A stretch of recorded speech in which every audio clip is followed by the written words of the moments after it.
Hello, and welcome to your personal tour of the energy saving account.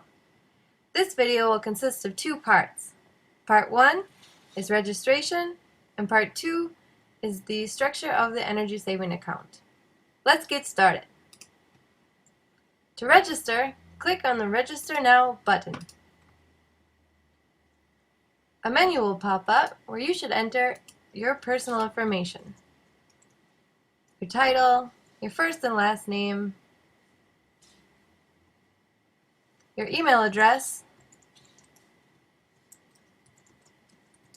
and enter it once more for verification.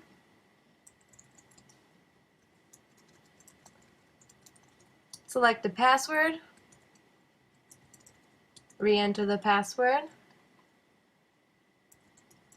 and accept the general terms and conditions. Click Next. A second menu will pop up where you should enter some information about your building. Select a name for your household. That could be your street name or your city, however you like. Enter your postal code, when the building was constructed, and select whether you are a tenant or an owner. Select what kind of building it is, and enter how long you've been living there. Enter how many people live in the household, and for what the household is used for.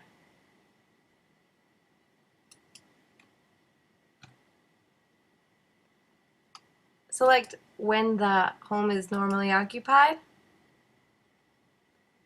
and check whether you know the living area of your household or not.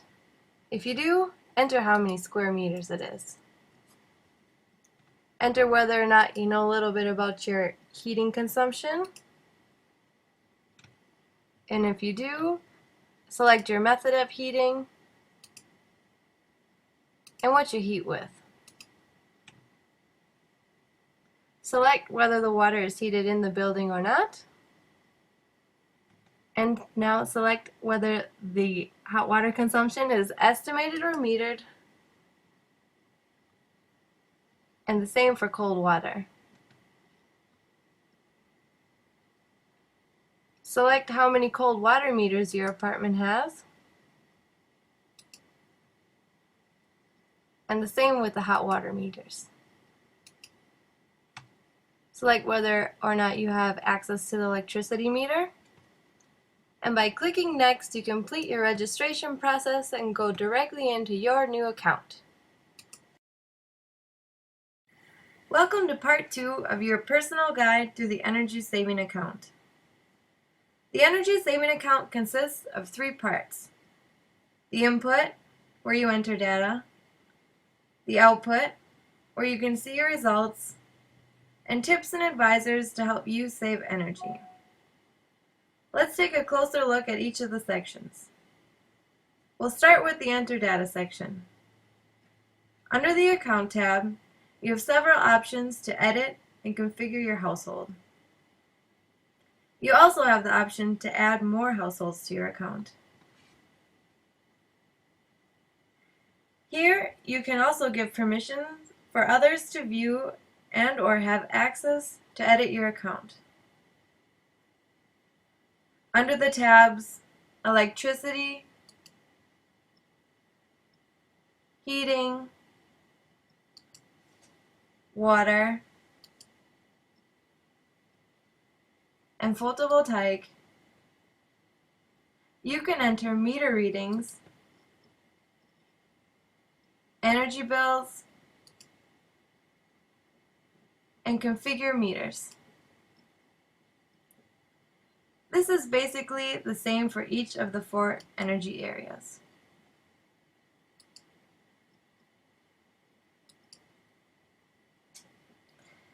In Events, you can define specific events that will show up later in your usage pattern graph as yellow dots. There are 2 types of events that you can choose from: changes in equipment and changes in living condition. For example, a change in equipment would be a replacement of a fridge or freezer, or the replacement of a heating system. Changes in living conditions are things like spending more or less time at home, going on a vacation, a change in the number of people living in the household, working from home, etc. Under the Logbook tab, you can see a list of your activity in the energy saving account. That's whether you've entered an energy bill, a meter reading, or an event. Now let's take a look at the results section. We'll start again with the Account tab. As you see here, all graphs work with mouse over text.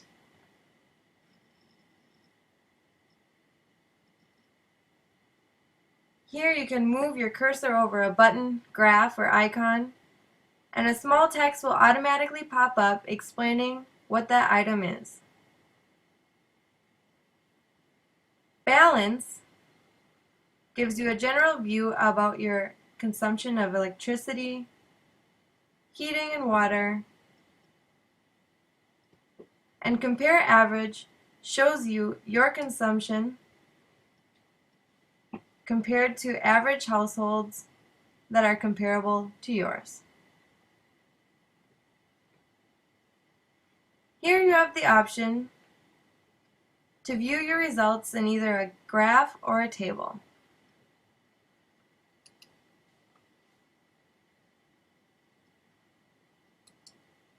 Each graph has little pull-down menus in the right-hand corner where you have the option to change between several different views. Again, here we have the electricity, heating, water, and photovoltaic tabs. Each of these areas are similar to each other in that you are able to view for each area your potential savings,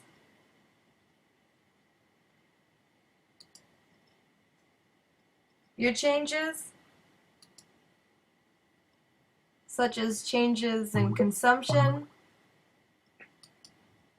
costs, adjusted costs, and CO2 emissions over the time of a year, a month, or a day. Trends in the short term shows you how your consumption has developed over the past 3 years and gives you a prediction for the current year.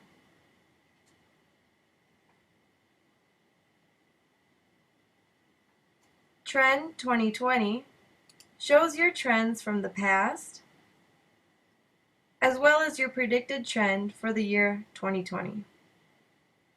Here you can see what your energy consumption might look like until the year 2020, and if your combination of energy saving measures is appropriate to meet the goals of the European Union, or if you should try to improve it. In the Usage Pattern tab, you can see a graphic depiction of meter readings and bills that you have entered. Again, here there is mouse over text, so you can automatically see information about each graph and icon.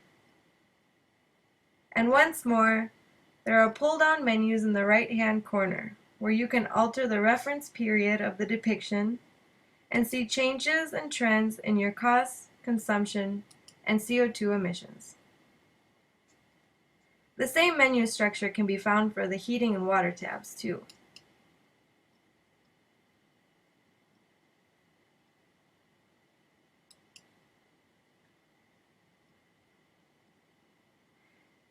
In the last section of the energy saving account, the Save Energy section, online energy saving advisors will be added. They will show you ways to save energy, decrease your consumption and costs in electricity, heating, and water.